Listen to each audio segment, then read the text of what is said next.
Ya, timbulnya indikasi dugaan korupsi di tubuh maskapai berplat merah Garuda berawal dari pernyataan mantan komisaris PT Garuda Indonesia Tbk Peter Gonta. Melalui akun sosial medianya, Peter Gonta mencatat ada indikasi korupsi pengadaan pesawat Boeing 737 Max. Ya, meski menyatakan adanya indikasi korupsi di tubuh Garuda, namun mantan komisaris Garuda Peter Gonta enggan merincikan lebih jauh dugaan korupsi yang membawa nama Dewan Direksi Garuda Indonesia sebelumnya. Peter Gonta menceritakan jika antara tahun 2013 atau sekitar tahun 2014, Peter mengklaim dirinya pernah menolak menandatangani kontrak pesawat Boeing 737 Max. Dia beralasan lessor atau perusahaan penyewa pesawat hanya memberikan waktu 1 kali 24 kepada Dewan Direksi dan Komisaris untuk melakukan evaluasi dan penandatanganan. Sementara nilai kontrak pesawat melebihi 3 miliar US dollar atau setara dengan 42,8 triliun rupiah untuk 50 armada. Tapi berjalannya waktu, Peter akhirnya menandatangani kontrak pesawat Garuda Indonesia jenis Boeing 737 Max itu. Meski demikian, dia mengklaim dikucilkan direksi lantaran memberikan beberapa catatan khususnya waktu evaluasi pesawat yang terhitung pendek. Dari total kontrak pesawat Boeing 737 Max yang dikirim ke hanggar Garuda hanya 1 armada saja dengan alasan pesawat seri yang sama yang juga dipesan oleh PT Lion Air Group dan Ethiopia Air mengalami kecelakaan.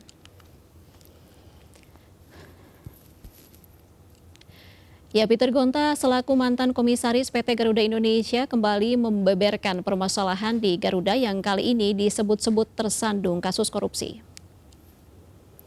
Ya, melalui akun Instagramnya, Peter merasa bertanggung jawab untuk mengumumkannya agar Menteri BUMN Erick Thohir tak disalahkan.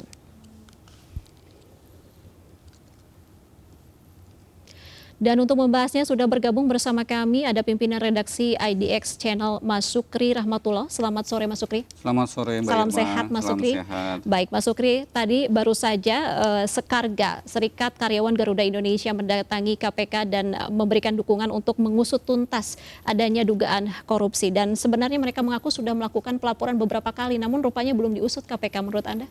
Saya buka masker dulu biar enak ya Mbak Irma. Boleh. Ya. Baik, memang seperti diskusi kita sebelumnya terkait Garuda, sebenarnya salah satu masalah yang paling urgent di Garuda adalah soal korupsi ya. Yang itu mungkin agak menarik juga karena baru saat ini Pak Peter Gonta ngungkap, padahal Pak Peter Gonta juga pernah ada di dalamnya. Tapi kita ambil positifnya saja bahwa ini adalah tujuan untuk memperbaiki Garuda. Dan saya pikir apa yang dilakukan oleh Sekarga ini memang sepatutnya dilakukan oleh serikat karyawan. Karena perbaikan terhadap Garuda tidak bisa dilakukan hanya dari atas, tapi juga dari bawah juga harus dilakukan. Dan tinggal kemudian apa data-data yang disampaikan itu betul-betul menguatkan dugaan-dugaan kita selama ini terhadap Garuda terkait korupsi. Karena bicara soal korupsi di Garuda ini cukup luar biasa. Kita pernah ingat ya di Rut Garuda Pak Emir Syahsatar, bagaimana beliau disuap dalam pengadaan mesin pesawat dan juga pengadaan pesawat. Dan memang masalah yang soal integritas ini di Garuda sangat penting untuk ditegakkan oleh Pak Erick. Makanya Pak Erick kan selalu mengedepankan soal amanah ya di Garuda dan akhlak di BUMN. Baik, tadi selain Sekarga memang yang bertugas tadi juga untuk mendorong pengusutan tuntas dugaan korupsi di tubuh Garuda. Siapa lagi sebenarnya pihak yang memang bertanggung jawab untuk mendorong pengusutan ini? Mas Sukri. Ya tentu sebagai dari hal ini adalah tentu pemerintah ya sebagai pemilik saham terbesar di Garuda untuk melakukan itu. Tapi kan polanya berbeda kalau pemerintah mau coba memperbaiki dari dalam, ada juga dari pihak-pihak luar yang untuk memperbaiki. Cuman saya pikir terakhir saya dengar statementnya Pak Erick juga mendukung toh misalkan kalau ada pengungkapan ada korupsi di Garuda pada tahap sebelumnya. Memang dari sini kita perlu mendukung ya upaya pemberantasan korupsi di Garuda. Komisaris-komisaris masa lalu, direksi-direksi yang sebelumnya yang juga terlibat dalam pengadaan-pengadaan itu, saya pikir ditelusuri. Kenapa? Karena bagaimanapun kalau itu didiamkan tidak akan menjadi pelajaran untuk ke depan. Tapi kalau Mas Sukri sendiri melihat upaya-upaya yang dilakukan oleh pemerintah tadi untuk mendukung, mengusut tuntas korupsi, sudah sejauh mana sih selain memang statement dari Pak Erick Thohir sendiri? Apakah sudah ada langkah konkret ya? Sejauh ini apa yang dilakukan Pak Erick perbaiki. Pak Erick kan bisnismen ya, dia adalah seorang pengusaha. Lebih fokus bagaimana menyelamatkan Garuda terlebih dahulu. Dan itu memang sangat urgent di tengah pandemi. Di tengah perusahaan sedang bangkrut ya, pemasukan sangat kecil, maka penyelamatan utama adalah bagaimana bisa mendatangkan uang dan mengembalikan hutang. Itu yang paling penting. Tapi di sisi lain juga memperbaiki integritas Garuda itu juga penting. Nah, jadi memang harus dilakukan secara simultan ya. Ya saya pikir ngelihatnya ada perbagian peran yang secara tidak sengaja di mana Pak Peter Gonta mengangkat soal integritas, Pak Erik memperbaiki dari dalam, Serikat Kerja juga mengangkat. Saya pikir itu adalah sebuah ilustrasi musik yang luar biasa. Kita nikmatin saja gitu. Tinggal bagaimana ketiganya ini berjalan seiring bersamaan dan benar-benar tujuannya bukan politik tapi tujuannya adalah bagaimana memperbaiki Garuda. Mas Peter maksud saya Saya Mas belum ganti Sukri. nama loh.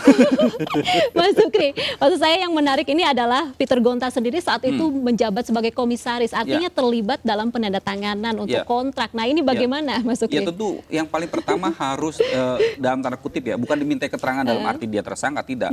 Yang harus menjelaskan secara detail ke penegak hukum ya Pak Peter Gonta. Tentu dari awal kan, karena beliau sebagai whistleblower di situ ya. Dia harus mengungkapkan apa yang terjadi di Garuda saat beliau ada sebagai komisaris. Karena kan tentu saja dalam pengadaan barang, komisaris tentu terlibat menandatangani. Apalagi jumlahnya triliunan ya, pasti komisaris tahu. Nah di situ Pak Peter harus mengungkap lebih dalam. Karena selama ini yang saya yakin apa yang diungkap sama Pak Peter itu baru saja permukaan. Tapi posisinya Pak Peter nanti ke depannya bagaimana dengan tadi ya, mungkin mengungkapkan adanya dugaan korupsi seperti itu dengan adanya keterlibatan dalam. Semoga Pak Peter tidak terlibat terlalu dalam ya. Maksud saya dia biasa whistleblower juga ada keterlibatan di situ, tapi semoga Pak Peter tidak terlibat. Harapannya dia memang ingin mengungkapkan itu bukan tujuannya politik tapi memperbaiki benar-benar Garuda itu sendiri. Baik, yang menarik tadi dugaan indikasi korupsi di tubuh Garuda ini mencuat ketika Peter Gonta sebut menyampaikan jika beliau sempat menandatangani kerjasama pembelian ataupun kontrak pesawat begitu dengan waktu yang memang singkat, relatif singkat, 1 kali 24 jam. Menurut Anda dengan itu informasi menarik ini ada sebenarnya. Itu informasi keganjalan nggak sih di situ? Tentu janggal dong. Ada itu informasi menarik karena biasanya kalau dalam pengadaan tentu kan ada namanya review dulu ya. Kan ada penyelidikan dulu, pengecekan misalkan layak nggak kira-kira barang yang akan kita sewa, katakan gitu. Kemudian ada pihak ketiga yaitu mengecek, baru kemudian sampai ke level direksi dan komisaris. Artinya kalau 1 kali 24 jam dengan nilai pengadaan triliunan itu agak aneh. Makanya saya bilang tadi Pak Peter memang tidak baiknya tidak hanya berbicara di sosial media, harusnya kalau mau datang KPK dibuka saja sekalian biar rakyat juga tahu gitu, terbuka gitu. Karena kalau memang kita benar-benar ingin memperbaiki Garuda, ayo kita bongkar sama-sama gitu. Termasuk Pak Peter yang ada tadinya di dalamnya. Baik, kita berbicara mengenai durasi tadi untuk penandatanganan atau untuk evaluasi kontrak itu sendiri. Idealnya sebenarnya berapa lama sih untuk tadi nilai kontrak yang lumayan besar begitu ya, sampai puluhan triliun? Masing-masing perusahaan berbeda-beda dalam menerapkan masa pengadaan, terutama dengan angkanya, apalagi dia berada di luar negeri. Tapi cuman kalau berbicara 1 kali 24 jam itu agak aneh gitu kan. Tentu ada jeda waktu tergantung daripada kebutuhannya seperti apa. Ada yang kisarannya 1 bulan, ada bahkan sampai 3 bulan gitu. Ada mungkin yang sampai reviewnya bikin komparasi keluar dan sebagainya itu bisa berbulan-bulan gitu kan. Itu ada banyak dan berbeda-beda macamnya. Tapi lagi-lagi kalau 1 kali 24 jam, kalau memang itu benar ya, 1 kali 24 jam benar yang diungkapkan sama Pak Peter, ya itu tentu harus menjadi fokus utama KPK yang pertama sebagai pintu masuk, gitu kan, sebagai keanehan pertama kan, karena kalau dalam penyelidikan hukum kita harus mengecek dulu nih keanehannya apa nih, ternyata ada di situ, dari situ bisa jadi pintu masuk kepada yang lain-lain gitu loh, untuk menyelidiki kok bisa keanehan 1 kali 24 jam itu masuk ke sana, baru bisa menyelidiki informasi-informasi yang lain. Iya, menarik lagi tadi terkait dengan nilai kontraknya yang mencapai 3 miliar US dollar begitu.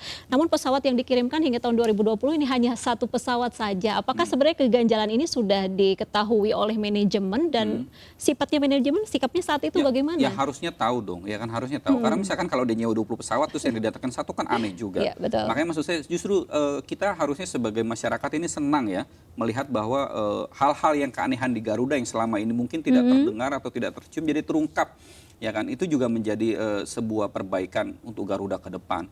Jadi sebanyak-banyaknya aja diungkap keanehan itu sama Pak Peter ya. Ternyata. Semakin banyak, semakin media mengangkat, semakin juga masyarakat tuh akan mencatat bahwa oh ini loh keanehan. Tinggal kemudian nanti pada penegak hukum itu menjadikan ini sebagai catatan-catatan dalam penyelidikan mereka. Baik, yang menarik lagi ini ternyata Peter Gonta juga sempat menyampaikan merasa dirinya itu dikucilkan ketika tadi memberikan evaluasi nilai kontrak dan juga waktu kontrak yang sangat singkat. Sebenarnya ketidakharmonisan di tengah direksi itu sudah terjadi ya, Mas Sukri? Iya, mungkin saya bilang, tapi kan kita tidak tahu apa yang terjadi di dalam direksi ya. Tapi kenapa Pak Peter juga baru mengungkap sekarang, misalkan gitu, nggak dari sebelum-sebelumnya? Nah, pasti ada saja ketika orang yang berbeda kepentingan, apa namanya, sama-sama sebagai pemegang saham itu tentu saja ada. Dalam perusahaan itu kan ada perusahaan yang kalau tidak dimiliki 100% dan ada yang 30%, itu pasti berbeda-beda. Itu wajar kalau kita lihat kayak di bursa efek saja, misalkan ketika rup sebuah perusahaan pasti ada berbeda kepentingan di masing-masing pemegang saham. Mungkin mayoritas direksi itu berbeda dan kepentingannya Pak Peter Gonta, misalkan itu biasa terjadi gitu kan. Tinggal kemudian persoalan perbedaannya ini melanggar hukum atau tidak, kan gitu. Kalau perbedaan soal prinsip dan sebagainya itu ya tinggal didiskusikan. Tapi kalau perbedaannya ini adalah yang satu pengen melanggar hukum, yang satu tidak, ya ini benar-benar harus diungkap secara hukum. Gitu. Jadi kalau perbedaan antara pemegang saham ya wajar itu. Cuman kalau perbedaannya adalah satu ingin korupsi, satu tidak, nah ini harus kita angkat sama-sama. Tapi kalau Mas Sukri melihat dari pernyataan Pak Peter Gonta tersebut, apakah memang indikasi korupsi ini sangat kuat begitu terjadi di sana? Memang Garuda itu terkenal dari dulu. Kayak saya kemarin sudah sampaikan juga bahwa Garuda terkenal dari dulu banyak sekali masalahnya. Makanya ketika banyak orang katakan top leader di BUMN ketika ditanya mau nggak pegang Garuda, jawaban dia nggak mau. Kenapa? Karena complicated. Garuda itu complicated sekali masalahnya. Ini bukan sejak dari zaman reformasi, tapi sejak zaman Orde Baru itu sudah terjadi, di mana pemegang catering itu adalah kerabatnya penguasa, ya kan, macam-macam. Garuda itu banyak sekali lini bisnisnya dan itu kebanyakan apa namanya. Kalau kita mau telusuri banyak sekali KKN-nya di sana. Tapi kenapa berlangsung bertahun-tahun bahkan ini tidak ada evaluasi dan pengusutan di sana? Karena ada politik. Pertama ada korupsi, yang kedua ada politik di dalamnya. Di mana ada sebagian kepentingan politik di dalamnya mengambil keuntungan dari posisi Garuda yang luar biasa penumpangnya. Nah, kemudian akhirnya ya Tuhan Maha Adil ya, ketika Covid terjadi terbukalah kira-kira borok-borok yang selama ini ada, termasuk yang ada di Garuda. Makanya saya bilang kemarin, ini sebenarnya peluang pintu masuk Pak Erick yang sangat luar biasa. Zaman sudah memberikan peluang pada Erick untuk melakukan perbaikan terhadap Garuda, maka lakukanlah secara radikal. Itu yang harus dilakukan Pak Erick. Jangan nanggung-nanggung. Jangan nanggung-nanggung melakukan perbaikannya. Karena kalau Pak Erick nanggung-nanggung, masyarakat ngelihatnya juga, nah Pak Erick menjadi bagian daripada yang tidak memperbaiki Garuda secara serius. Baik, Mas Sukri, kita tahu bahwa kasus korupsi di tubuh Garuda bukan kali ini. Sebelumnya sudah ada juga yang memang terpidana kasus dari korupsi Garuda itu sendiri. Kalau Anda melihat, ini kan kasusnya lebih ke pengadaan pesawat. Apakah serentan itu pengadaan pesawat ini dikorupsi begitu? Di mana-mana yang namanya pengadaan, potensi korupsinya besar. Apalagi pengadaan yang jumlahnya triliunan. Karena kan nanti feedbacknya ada bisa dalam bentuk cashback atau dalam bentuk fasilitas dan segala macam. Dalam kasus misalkan Pak Emir Syah, ya kan, Anda bisa baca klausul tuntutannya dari JPU itu bagaimana Pak Emir Syah berapa banyak uang yang didapatkan. Itu baru Pak Emir Syah. Belum lagi direktur tekniknya. Ada dalam bentuk uang, ada dalam bentuk fasilitas. Fasilitas misalkan bisa keluar negeri beberapa kali dan lain sebagainya.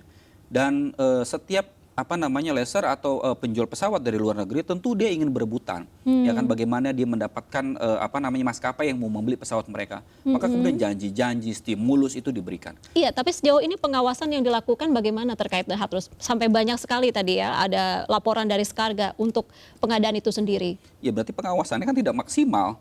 Gitu, pengawasannya dari Menteri BUMN yang sebelum-sebelumnya ini tidak maksimal terhadap Garuda. Harus dicek juga tuh Menteri BUMN sebelum-sebelumnya terhadap Garuda itu seperti apa. Bisa panjang berarti ini. Betul, tapi kalau kita memang mau serius memperbaiki masalah korupsi di Garuda, itu harus radikal. Makanya saya bilang kata-katanya adalah radikal, tidak nanggung-nanggung. Artinya ada orang yang terlibat dari direksi dan komisaris sebelumnya, harus dicek juga Menteri BUMN dan yang sebelumnya. Gitu loh. PR-nya banyak jadinya. PR-nya banyak sekali. Makanya sempat ada yang bicara bahwa ini masalah Garuda bisa menyentil ke sana sini. Memang benar adanya. Karena selama ini Garuda dijadikan alat politik sebagian orang. Baik, tapi dengan tadi kita tahu bahwa kondisi daripada Garuda saat ini memang sedang diusahakan begitu untuk diselamatkan oleh pemerintah. Nah, Anda melihat apakah indikasi korupsi ini juga memperparah kondisi daripada Garuda itu sendiri? Ya, sangat.